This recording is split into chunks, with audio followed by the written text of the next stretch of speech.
Well, everybody has an opinion. That's the freedom that we have here in the U.S. Let's give them our opinion then. You can have your own. You can have your That's own. ironic.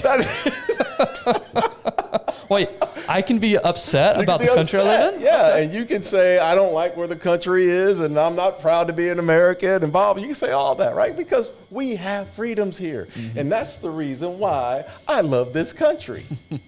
That is the exact. You love this country? Oh, my goodness. This is the most beautiful country in the world, hands down. I've traveled, man, all over the place. Like, and I can tell you, I've been all over the place, right? And I'm not saying like I'm going like Cabo doesn't count here. No, what I'm saying Turks and Caicos. I'm not saying like I've been to like. I think a lot of people are, like there's a thought process that like if you go to war-torn areas, you're like, oh, I can't wait to get back home. Yeah. No, I've been to Spain and France, and I'm like, man, this is great. Thank God for the USA. 4 or 5 days. Yeah, I'm going back home. Yeah. Like that is. Yeah. There is an appreciation for this country, and I've seen, like, in my lifetime, being 53 years old now, I've seen this country go through so many levels of hate, of love. Like 9/11 was a time where I'm crying on the football field. Yeah. Before the game, because I love this country so much. After 9/11, and even through the tragedies that we've had over the last couple of few years here, on the race issues and all, those are issues that happen. Those are occurrences that happen, but that has nothing to do with the love of this country. Mm-hmm.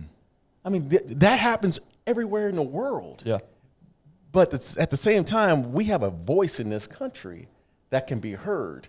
And you can't say that across the world, man. And that's where I'm not offended by the stats or whatnot, but speaking for self, speaking for my kids and my family, I'm always pushing the fact that this is the greatest country ever.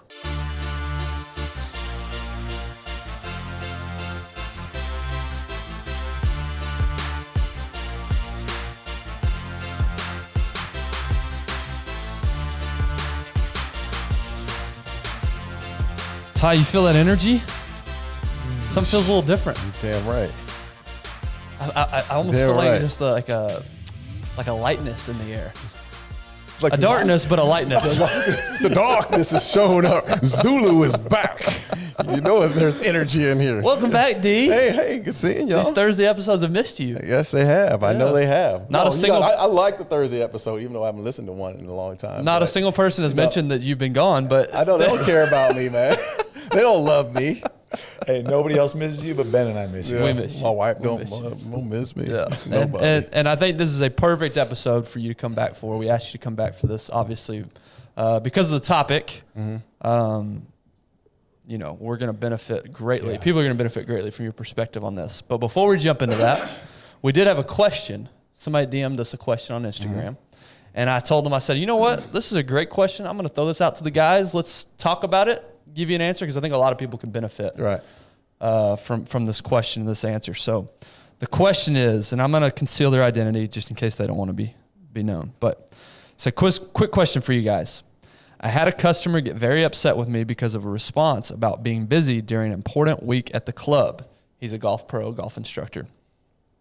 He wanted a lesson I could not accommodate. Now that the tournament is over, I have time, and he asked again, but he made a statement, quote, "Why don't you say yes to me when I ask for lessons?" End quote. How should I respond to this member now that he's angry? What would you say to that, D? Look, if he has the time to do it now, it's fine. Listen, and the thing is, the guy, even though he was turned down, the client still came back to him. Yeah. Came right back to him. So that's saying something. Like, he's bringing value in some way. Absolutely. So if he has the time, just be real about it and bring him on as a client. I mean, yeah, he's probably going to have to go through some things, but I think it shows even more strength and a strong mindset when you can just overcome some of the criticism and say, okay, yeah, I have time now. Let's work together. And I think there's going to be more of a relationship, because you kind of went through something early on, and now, they can probably build on this. So take them on as a client. Yeah, no, I totally agree. That's a great point of perspective, because in the moment you're worried about the guy and you're like, he's mad at me. But to your point, if he's coming back to you, even though he's mad, that means you're providing a lot of value to him. That's right. You're doing a really, really good job for him. Yeah. And again, that's a tough situation to deal with. I think you've got to be very gracious in that moment. You got to be apologetic, very humble when you approach that person. The weird thing about customer service and the service industry in general is that people get a sense of entitlement. Mm-hmm. When they're paying for something, they expect to be, for lack of a better term, bent over for. They expect to be hand and foot waited for. Right. And rightfully so, they're paying for a service. But at the same time, they forget that, hey, the person I'm coming to, they've got their own schedule. They've got a lot going on. So you're definitely not going to win by combating that and being super confrontational. You've got to be gracious in that moment, apologetic, but just try to help them understand that, schedules are busy. You're doing the best you can fitting everybody in. As long as I think that you make them feel like they've been heard. Right. That goes a long way. Yeah. I'll be the devil's advocate on that because I've always been the one that's apologetic. Like I'm the first one to say sorry. And most of the time I say sorry, and I'll eat it like it's my fault. I don't want you to feel bad. I want you to feel, and a lot of times it's to avoid any type of conflict or confrontation just because that's kind of how I'm wired. But one of the things that I've learned over the last 5 years of just kind of being that person is that you got to be confident in the value that you do bring. Right.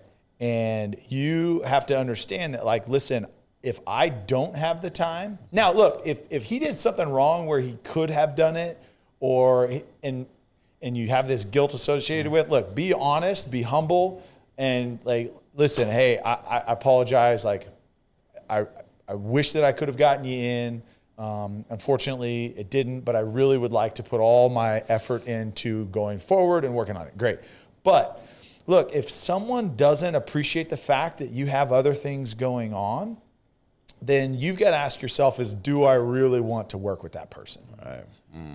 Because like you said, we have so many people think that if I'm at a restaurant and I'm paying $35 for a meal, you're my servant and you do what I say. And we forget the fact that we need to treat other people like humans as well. Right. Sure. And just because they're providing us a service doesn't mean that you can talk down to them, doesn't mean that you can treat them like their lives are less important than yours. So I think you just got to weigh that. And I have through my last few years of work is I've decided to part ways with particular clients that even could have been very good just because, look, I know the value now that I bring. And if you are not going to recognize that and acknowledge and treat me in a way that I deserve, then look, hey, good luck to you. I'm not going to be an a-hole. I'm not going to be mean, but you have to decide, is this client worth the time and effort? And if they're going to continue to make me feel guilty, continue to make me feel like it, and I know that I'm never going to make that person happy because there's no people out there. That's right. You're never going to make them happy. When their time sucks. So why would you waste any additional time? Because all that's doing is taking away from you working with a much better client. Yeah. So I think you've got to decide that. But if you decide, hey, I do want to work with them, I think the opportunity, I just literally did not have it. You say, hey, listen, I wish that could have worked. Trust me, I really wanted to, but it was an important week. I had no time during this. Explain it with humility and grace and just hey, take it. And then are you willing to move forward? Yeah. And I will devote all of my time and effort that you require that I can possibly give, but you're not my only client either. Yeah. So I hear you. And I think what you're saying is you don't have to apologize. I don't think there's an apology. There's not a direct apology. That's right. You can acknowledge the situation and that it's not a favorable situation for either because that's revenue that he lost, right? That's a private lesson that he lost. He could have benefited from that more than probably serving the club. Right. Sound like a busy week. So acknowledge, man, it's a bummer. I apologize. I don't apologize. You got to stop apologizing all the time because I'm the worst at it. And you see how it just comes out. So I agree. Yes. I don't think you have to apologize like it's his fault. You can recognize the challenging situation and you're excited to move forward. Yeah. Yeah, my personal approach would be, I had to deal with this when I was in the fitness industry. My personal approach was to apologize, just again, showing that humility. Yeah. But to your point, Tyler, if it's somebody that it's just not worth continuing on, that you've got to make that decision. Yeah. Is this something I want to continue with? Okay, I'm going to apologize. I'm going to approach it with humility. I'm going to diffuse the situation. Yeah. If it's not, then I'm going to move on. But that's just me. Isn't that a great topic? Why do we always apologize? People apologize and they really don't mean it. Yeah. Like we apologize it's for gotta be genuine. bullshit. Yeah, like, it's got to be genuine. Like for BS that comes up and we're like, oh, I'm sorry. No, we're not. Yeah. No, we're not. Yeah. So why even say, I'm well, sorry I think or apologize? He could easily just say, hey, look, man, I didn't have time last week. Mm-hmm. This was a situation. Moving forward, let's go. Well, that's a broad brush. What if he is truly sorry that he couldn't fit the guy? Maybe he really does love the guy and he loves working with him. He couldn't fit him in.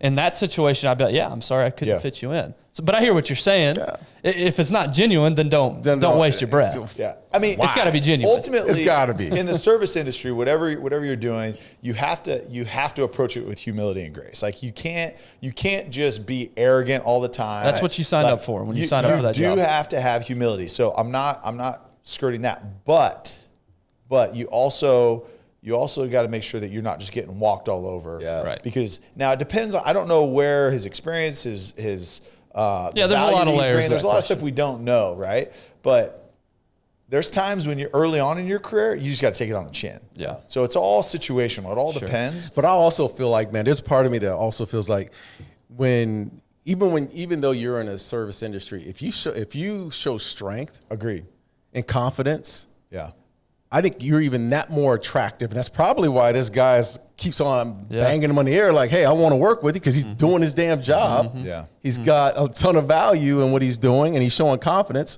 And now I'm like, well, he's going to make me a better golfer, right? Yeah. So it's okay. Look, you don't have to apologize for everything, but you do have to have some humility and say, look, I mean, this was my schedule last week. Didn't work out for you. I'm not going to tell you I'm sorry, but moving forward, here we go. Here's a game plan. Yeah. And I think it's that simple. Yeah, to your point, look at the bright side. He's so busy because he's doing such a great job that this is a problem. That's a good problem to have. It's a great problem. That you can't fit everybody in. That's a great problem to have. Yeah. So I don't know if you caught it, but for the second time this week, he said the word a-hole. Did he? I didn't hear it. No, I literally said a-hole. I didn't say he literally said a-hole. Word. Said a-hole. Good job. Good restraint. He said on the Matt Sharp episode, he said a-hole. And you made fun of him. Yeah, I did. That's right. That's the only one? Just getting edgier, Does that guys. count, though? Getting edgier with age. A-hole. Gosh darn it, you a-hole. Anyway, so hopefully that helps. And if you're in that situation, hopefully that's helpful for you as well. But to the topic at hand, speaking of Stranger Things, have y'all watched the season finale or the series season finale of Stranger Things? I haven't seen this. You watched the other ones? I haven't seen. I saw the first two. I haven't seen. Is it 3 or 4 now? I think this was season 5, maybe.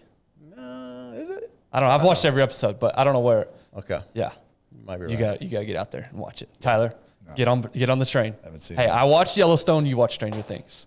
And you know the crazy thing about Stranger Things, like. That's like my era. It's like in the 80s. Like, what year was this? 87, 80? I literally thought of you the other night when we were watching it because it takes place in 86. You were in high school in 86, right? I was in high school. They have afro. They didn't have afros, though. He wasn't. There's not many. Well, there's only one brother. The brother, though, he's got a small afro. He's got a small. Yeah. But all the hair is like what is it? The mullets. Mullets. Yeah. I'm like, this is how Darren lived his life. I wonder how the shirt. I got to look at their gear next. All the music is on point. It's all 80s music. I mean, it's great. That's good. It's a great series. But I say that to say, speaking of Stranger Things, the New York Post just came out with an article. Record low number of U.S. adults proud to be American. Poll finds. I want to get y'all's take on this. That's interesting. It is interesting. From the article, a dwindling number of Americans are extremely proud to be Americans, a recently released survey has found. According to a June 29th Gallup poll, fewer than 2/3 of U.S. adults, 65%, say they are very or extremely proud of this country. Just 38% say they are extremely proud. The lowest percentage of Americans to give that answer since Gallup began asking the question in 2001. By contrast, 70% of Americans said they were extremely proud to be American in 2003, and a whopping 91% said they were very or extremely proud in 2004. So from 91% in 2004 to just this most recent one, 65%.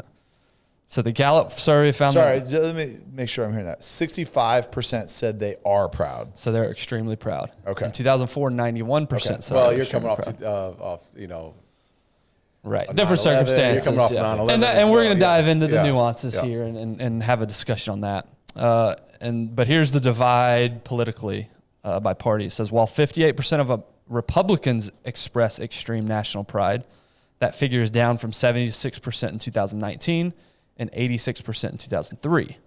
Just 26% of Democrats say they are extremely proud to be American. How many? 26%. Up from a low of 22% in 2019. Now, again, keep in mind, 2019, we had ultra MAGA Trump in the office, so of course they weren't very happy. But down from an all-time high of 65% in 2003. So basically, all that to say, all the numbers are down. People are in their pride for the country. Now, again, there's lots of layers here, lots of economic factors, what's going on in the world. But I think overall, we feel it. I feel it. There seems to be a dwindling pride for the country that we live in. And I want to get y'all's thoughts and take. And is that okay? Is this a horrible thing? What's your overall thoughts? Everybody has an opinion. That's the freedom that we have here in the U.S. Let's give them our opinion then. You can have your own. You can have your That's own. ironic. Wait, I can be upset about the country I live in? Yeah, and you can say, I don't like where the country is, and I'm not proud to be an American, and Bob, you can say all that, right? Because we have freedoms here. And that's the reason why I love this country. That is the exact. You love this country? Oh, my goodness. This is the most beautiful country in the world, hands down. I've traveled, man, all over the place. And I can tell you, I've been all over the place, right? And I'm not saying I'm going like Cabo doesn't count here. No, what I'm saying Turks and Caicos. I'm not saying I've been to I think a lot of people are, there's a thought process that if you go to war-torn areas, you're like, oh, I can't wait to get back home. Yeah. No, I've been to Spain and France, and I'm like, man, this is great. Thank God for the USA. 4 or 5 days. Yeah. I'm going back home. Yeah. That is. Yeah. There is an appreciation for this country, and I've seen, in my lifetime, being 53 years old now, I've seen this country go through so many levels of hate, of love. 9/11 was a time where I'm crying on the football field. Yeah. Before the game, because I love this country so much. After 9/11, and even through the tragedies that we've had over the last couple of few years here on the race issues and all, those are issues that happen. Those are occurrences that happen, but that has nothing to do with the love of this country. I mean, that happens everywhere in the world. Yeah. But at the same time, we have a voice in this country that can be heard. And you can't say that across the world, man. And that's where I'm not offended by the stats or whatnot, but speaking for self, speaking for my kids and my family, I'm always pushing the fact that this is the greatest country ever. Yeah, just being 100% real with you, the message that's been pushed the last couple of years, you being a 53-year-old black man, where you grew up, how you grew up, just being completely real with you. Now, I know you, so it's a little different. But if I was to stereotype you, that would be a surprising take to me. Really? That you are proud of this country. Do you think it's the greatest country? Man, just based on a wide swath of what the media portrays the last few years. And I guarantee if you ask most black men, they would say the same thing that I'm saying. There's going to be, of course, there's going to be certain people that have gone through some tragedies or whatnot that are going to sprinkle up and say, hey, this is my experience. But I guarantee if you ask, and I've been around a lot of black professionals, man, over the last, especially after, what the tragedy in Ferguson and all. I've just been around so many guys who just appreciate where we are in this country. And that we can actually make a difference. See, sometimes in other countries, you can't make a difference. You can't rally. You can't march. You can't get on Zoom calls together and figure out ways to uplift another person. You can't do some of those things. And in this country, I have the opportunity to do whatever I want to do. And that's the beauty of this country. Yeah. So Ben, when you told me that this was going to be the topic today, I had a very quick gut reaction. Very and honestly, the lazy reaction, I think. It's so funny. The arguments you always hear, and you always hear usually from the right, is, well, if you don't like it, then leave. Mm-hmm. Go see if something else is better out there. You don't know. You've never seen what's out there. And I've thinking about it, and I've used that in the past. Yeah, so I think we've all been guilty of that. For me to not acknowledge that, I think is being dishonest. But here's the reality: is like Darren said, is we do live in a country that's acceptable. We have brave men and women that are putting their lives on the line so we can have that opinion and say that we don't have pride for this country. Do I agree with it? No, not at all. But I think what you have to ask, and instead of getting angry or defensive, divisive, is, okay, let's ask maybe some more questions. Mm-hmm. So why do you not have pride in your country? Okay, what would you like to see different that could alter your perception of our country? Okay, what are the steps to get there? The problem is I guarantee the 32% that said, I do not have pride in this country. I guarantee, and I can say this without question, is a majority of those people are going off the opinions of others just because they heard it. They haven't had a chance to really dig into why. Mm-hmm. I think that there's a portion of those people that have had experiences that lead them to that. And I have sympathy and I have empathy for that. But there's a lot of things. Here's a real life example. I live in Texas now. When everybody now is transplants, when people ask me where I'm from, I'm embarrassed and hesitant to say I'm from California. Because I don't have the pride in being California. Like, I loved it when I was there, and when I was there growing up, I'd say yes, I do. But I do think that there's shifts, and I think there's a lot that has changed there on a political landscape, and just really an execution landscape, on an education, all these things that I don't have pride in. So I can empathize with someone to say, hey, I don't like the way this country is going, and if I'm in England, or if I'm in Australia, or if I'm in Spain, or if I'm in South Africa, wherever, and they ask where I'm from, would I be worried about if I say I'm from the U.S.? Am I worried about them laughing at me? And if that's in your mind, yeah, I probably don't have extreme pride in my country, and I can understand that, because politically we are a dumpster fire. Mm-hmm.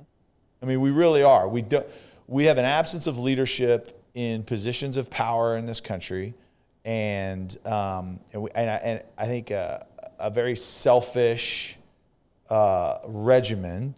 And so the decisions that have been made are just illogical and don't make sense, and they're self-serving. So when I go somewhere else, would I be like super proud? Yeah, I'm from the U.S.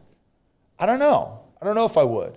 I'm extremely proud to be American. I'm proud for what our country stands for. I'm proud of the majority of our country, but there is a minority in the country, I think, that is putting a stain on our legacy. And I agree. I totally understand that. But the difference is, when I made that California reference, is, okay, what am I going to do about it? If I don't have pride in where I live and where I'm from, what am I going to do about it? My choice was to leave. I said, hey, listen, this is not something, I don't like the direction. I'm gonna move on to something that aligns more with my family and my goals. And you may think that that's the easy way out. That's fine. I have kids to think about. I'm not gonna apologize for that. But if I have something to do, instead of just sitting, bitching, and complaining about it, is I actually did something. And I was like, look, this is not for me anymore. Like, and that's totally fine. When it comes to the country, one of the things I do have a hard time with is, and I want to get your take on it, and we're just like, I don't know, 4 years too late, 5 years too late on this, but to also say, like, when you're attacking the symbols of our country and what it represents, whether it be the flag or the national anthem, I have a hard time with that. I have a hard time with athletes saying, no, we shouldn't sing the national anthem because of X, Y, and Z. Like, that to me doesn't make any sense. That's like saying, hey, I have an uncle that's just a bad person, so I'm changing my last name. I'm not going to acknowledge the name of my family because that's a symbol of who you are and your heritage.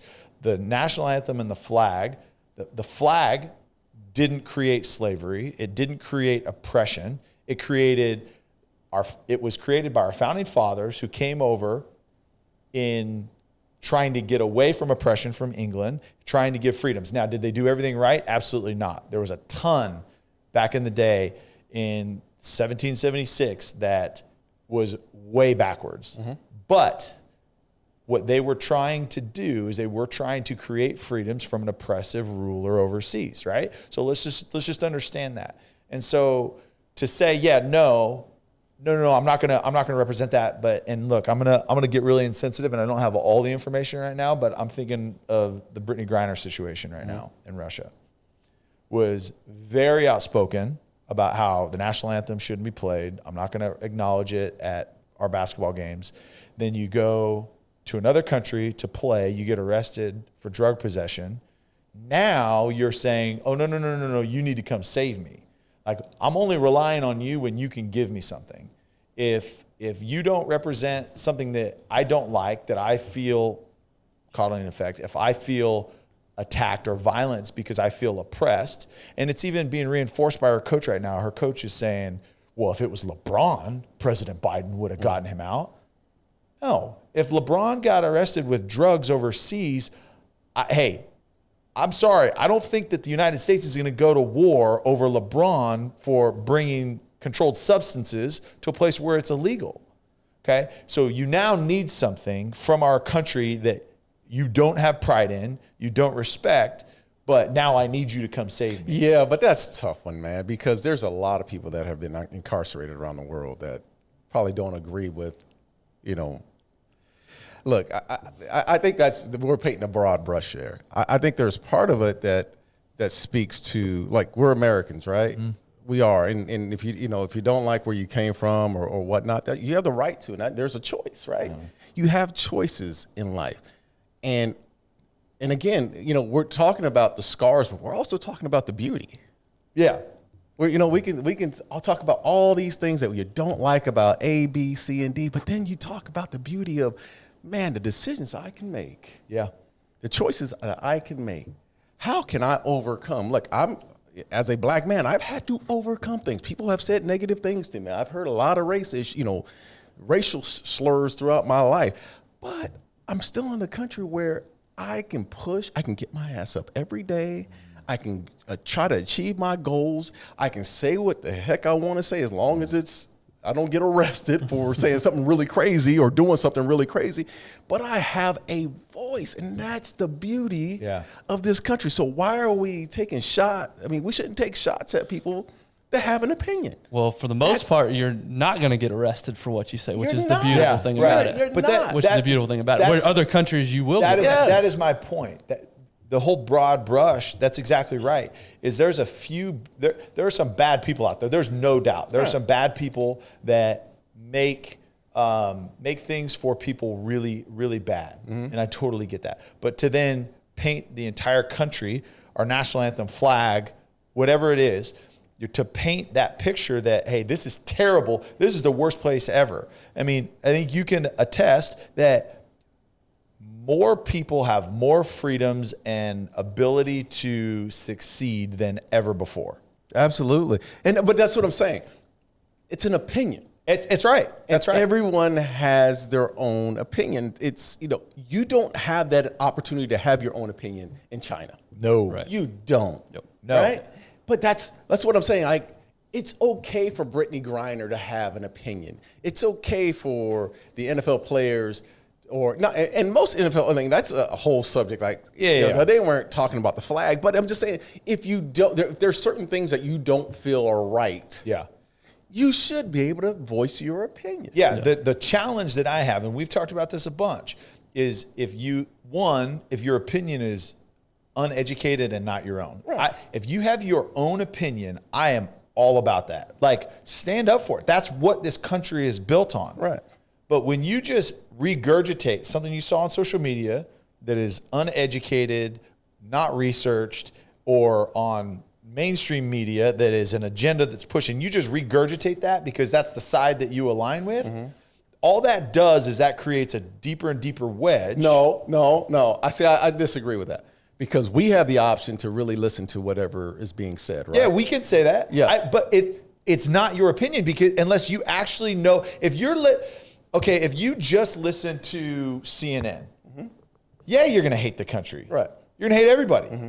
Because all they're going to do is talk about how bad this is and that this side is evil and that's this. Fox News, if all you listen to is Fox News, you're going to hate the country because you're going to think the left, they're all a bunch of country bumpkin idiots, right? And so, yes, if you're just regurgitating, but if you actually get out and talk to those people, if you actually get out and read what's being written and actual research that's being done, and you actually understand policy and you understand, okay, hey, what's quality of life in South Central LA? What's quality of life in Boston? What's quality of life in all these places in the country? If you actually get out there and do the research and understand it, then that's an opinion because you've gathered information. If you just see some dude on TikTok spouting out just nonsense and then you regurgitate and you're telling people and you're this, like, that's not an opinion. No, it's not. But again, you're getting tired. You're getting fired up right now. You are a sheep. You are an absolute sheep. Absolutely. But it's like on the opposite side of that. Yeah.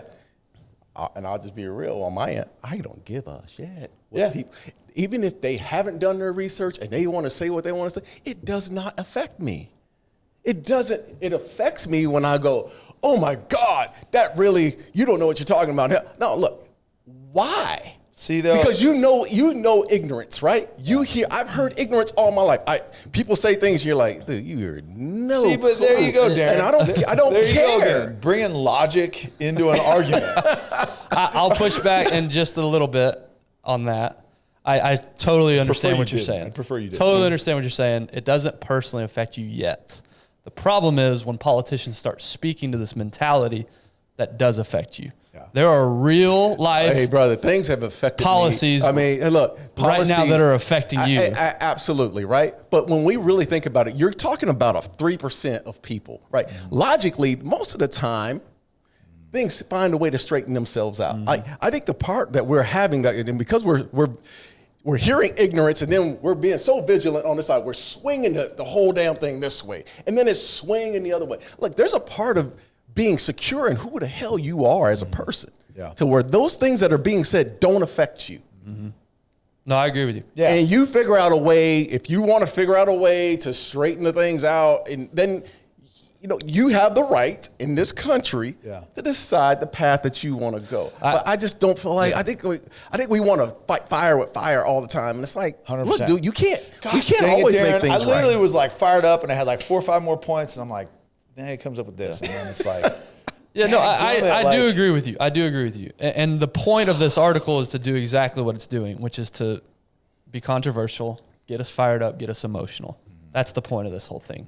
Because again, there's all these little nuances that go into this. It's not the whole country that's literally being polled here. Right. This is just a small percentage. So there's a lot of nuances going on. Yeah. I would say though that it feels like we are more divided than ever. Yep. Some states are doing one thing, other states are doing completely different. Mm-hmm. So to me, I just don't see how that's a good thing. How we're all of us not working towards one common goal. How that can be a good thing. Do you ever think that we're always going to, do you ever think that there's ever going to be a chance in this world that the United States, we're all going to work to one common goal? Like, honestly, in your own house, can you work to one common goal? Well, I think it depends on what level, right? Yeah. Like, I think the one goal is to continue to be the greatest country on planet Earth. Like, that is the overriding goal, right?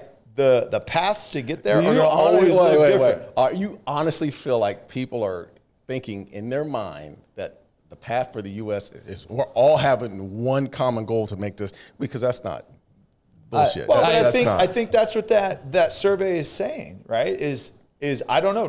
Does everybody like want a goal is set? Does everybody want the United States to either become or continue to be? I think the world's perception is that we're the beacon of hope, right? We're the beacon of the democracy, right? So do you think that we have people in this country that want to see America fail? No. Oh, yes.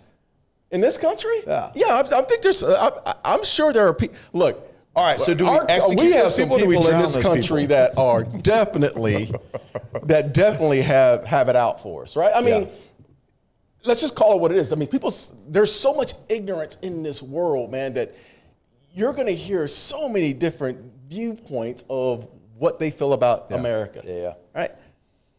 I know what my viewpoints are about this country. And I think we have to honestly instill your own personal views into yourself, your children, and whatnot. That's where it starts, man. We can't control all the outside voices.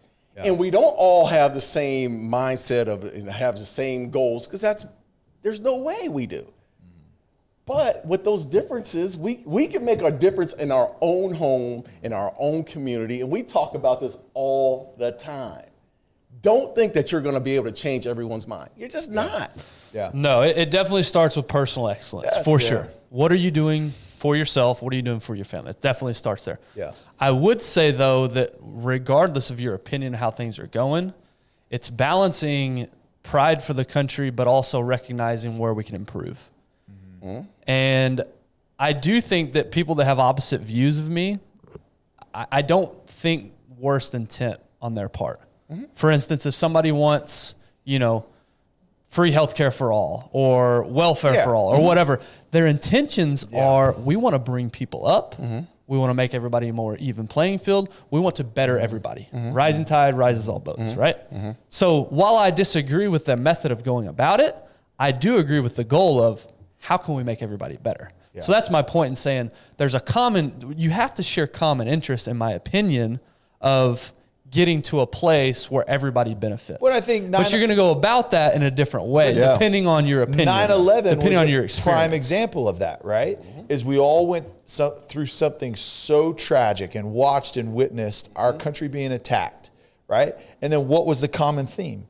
Is we're in this together. That's right? We're all in this together. Mm-hmm. So I don't think it's so far off. I agree with you. I think in the present state of our country, I do think our goals are not aligned. Right. I don't think that you could say, hey, today our entire country wants ultimately this one goal at the top of the pyramid. But I don't think it's out of the question to say that we can't get to that.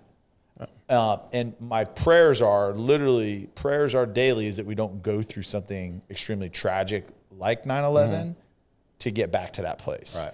Hopefully we can have some sense and some logic to get to that. But here's another thing. I think we would maybe take it down a little bit different road along the lines here. And I'm going to ask the token guy here. Why I got to be token, though? Why I got to be the token? those racist things, when people say racist things he was talking about earlier, he's talking about the last 2 years of this podcast. So, all right, one thing that I have a really hard time with, and I mentioned this earlier about the flag. When you see someone that's wearing a hat or a shirt or something that has an American flag on it. We just talked about this yesterday, Darren. Oh, seriously? The fact that the American flag has become a symbol of right-wing extremists. Yes. Right. So, I'm not kidding. As a white male in his late 30s that grew up middle class and did not go through the same challenges as many people in this country, I'll get a glimpse in my mind of, am I out of place here? I bet this radical right wing. I bet homie's racist, or I bet and I don't think really? I'll catch myself. But if I do see that, it's like, it's like. It's the first unconscious thought you have is that person's extreme. They're probably yes. And guess what? I have those hats too. Right. And I have American. I'm all about it. Like because I love this country, and I am not ashamed of this country, and I'm little different than what I said earlier, but I'm not. And also I'll wear that. But it almost has taken the viewpoint of like the Confederate flag. Like those are almost to the same level. And I think culture and perspective, when you see the Confederate flag, you think, okay, Southern racist. Yeah. That's what I think of. And then the American flag, because of how of the dialogue around in the media, that if you are a patriot, then you support things of the past, and you are wanting to regress, and you are the antithesis of progression. I tell you what, the left has done its job. That's what I'm saying. The farthest. I'm saying that because of the way how they've turned the tide on you to feel so ashamed, or have this feeling of I can't wear my own. Like they have done. Now, I'm not saying the left. There's a small group on that side, extremists that have really turned the tide and have made. They've done a hell of a job. Yeah, but you know what though? That's the shame in it. You know what's hard? You know what's hard about that is that like and this is pretty raw and transparent, is some dear friends have said things and shared things face to face and through their platforms that have literally, it's like a dagger in my side, like because they will some of these dear friends have associated and put me into a box that is the opposite of my heart, my thoughts, everything that goes into it. But having heard that multiple times by people that I trust, that I care, that I love, have said things that I now am almost at the point where it's like, I mean, am I because I'm a white male? Am I these things that they're saying when they make these generalizations? And I wouldn't say been there. Yes. I mean, you know better than better than anyone. Yes. Hey, you're a black man. Yeah. What do you think? I mean, we've done it 10 times on the show. Yeah. And so I'm not going to put myself in your shoes. But that is part of the reason why when I do look at the American flag on apparel or bumper stickers or whatever, is the very first unconscious thought that I have is, I bet dude has a mullet. He's from Mississippi, and probably got a pet bald eagle. Yeah, but you know what though? Like that is then stereotyping those people to say that they're all bad people too. That's right. And that's what's so jacked up, like about where we're at. And so I do think for me, like an action item is really, really to be conscious about those thoughts. Yeah. Yeah. Yeah, I think we'll close it with this because we've got day jobs and we're up against the time here. This is a great conversation. Yeah, we could talk about this for forever. Yeah. I think I love your point, Darren. It's delineating between what is important that people say and what I can shrug off, and then it all comes back to personal excellence. Yeah, yeah. What am I doing in my home? Yeah, that's really what it comes down to. It does come down to that, but I like the biggest point. We got to figure out.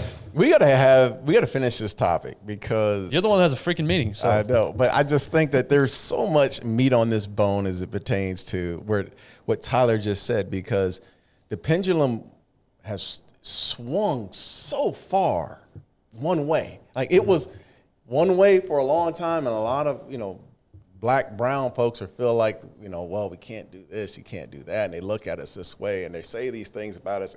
God, I feel like I can't express myself, and now now white males have become the pursued. Like you can't say anything because if you do say something, people are going to take it this way. If I wear my hat, it's swung. Yeah. And it's like, wow, it's amazing to hear your conversation right now, because I never thought, until right now, I'm like, man, yeah, that's some shit right there. Speaking of fleeting, and we're going to come back and we're going to do part 2. I made the decision. We're going to come back and we're going to pick this conversation up, because another fleeting, unconscious, immediate thought I have, like Tyler, when I see the flag, is that person's a hick hillbilly racist. I'm just being real. Wow. I'm just being as honest as I can be about this. When I see a black person on TV, the first fleeting thought I have, because everything that's been pushed down my throat the last 2 years, is that person's a victim. That's just the fleeting. The first thing is that person's being oppressed in some way or another. And so I have to get through that initial thought, because that's not the truth. You damn right that's not the truth. That's right. And you help me with this daily. Yeah. You help me with this mindset daily. I'm just saying the narrative is the oppression and being pushed down. Man. And so I've got to fight that initial thought. Yeah. That's the case. And you help me with this daily. And that's why I'm glad that we're friends. There's a balance here. Right. We got to balance this out. And again, that's not a long thought. But I'm just saying that's through my perception, that's what's told to me.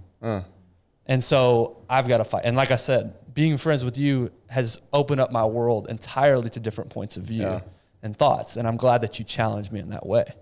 But I think that's another component of this. Like Tyler said, his first fleeting thought when he sees the flag is racism, when that's not the case at all. No, and that's completely. Yes, and I know that it's opposite. Right. That's not the case. That's exactly how. And that's exactly right. I would say this to maybe get this episode right now wrapped up is when I think pride, like I wish that we had more, like patriotism was what it used to be. Right. That we're proud of this country, because now a patriot has, they're not fully there yet, but has a negative connotation associated with it. Like if you are a nationalist, right? If you are proud of your country, then there's just like when I see the flag and I'm like, oh, dude, homie probably drinks Coors Original and beats his wife. Like that's, and I know that that's not true. Right. But like the very first thing that comes into my head, and you have to consciously stop, is that, and that's not good. Yeah. No, that is not good. Sorry, before we're at it, let me clarify something with what I just said. What was your first thought whenever I said what I just said a second ago? About a victim I hope that came out, not that I see people as victims. You said it the right way. Hopefully I said that the right way. You feel like clarified after. At first, I was like, Darren's face was like, "That's bold. That's bold, bro." No, I get where my point in saying that is because of the narrative that's been shoved down our throats. The immediate thought is, well, that person, is behind, right, and I need to do something to help them. Yeah. Does that make sense? Yeah, it makes sense. Okay. I mean, but that's what I'm saying. Like it's swung so far that way to feel like you feel like every time you see someone that you got to tiptoe. They're the victim, and that's not the case. Okay. Let's pick back up on this. That was my point. Is I feel like I have to tiptoe around these discussions. No. I think good thing is that we're having these discussions, right? And I think that having the discussions level the playing field. They give you an understanding. And I can tell you this.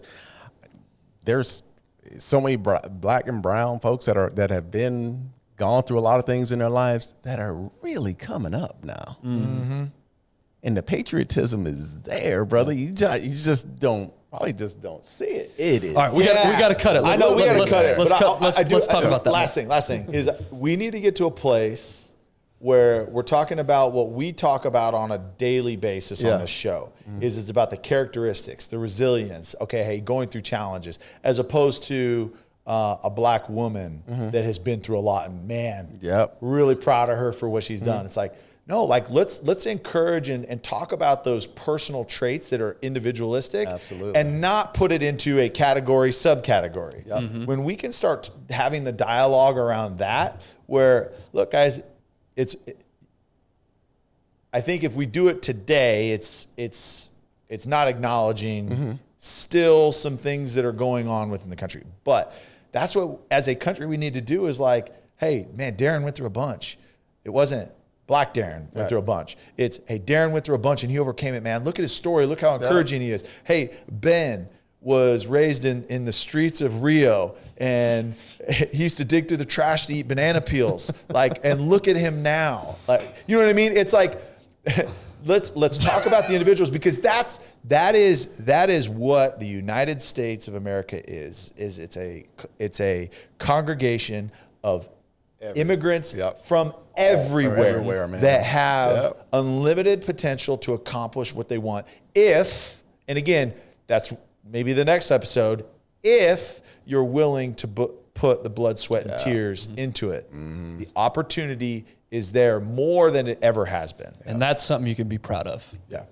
And we're going to pick this back up. Right. Maybe not next week because I think Darren's traveling, but we're going to pick this back up. You'll catch the second part of this episode in next year. March of 23, second week of March 2023. So anyway, hopefully that was a helpful conversation. Again, we're going to pick that up. Yeah. There's a lot on the table that we need to still get through. So thank you guys for supporting us. Thank you for following us at one.shot.pod on Instagram or on YouTube, all over social media. We appreciate you guys so much. Have a great rest of the week, and we will catch you next week.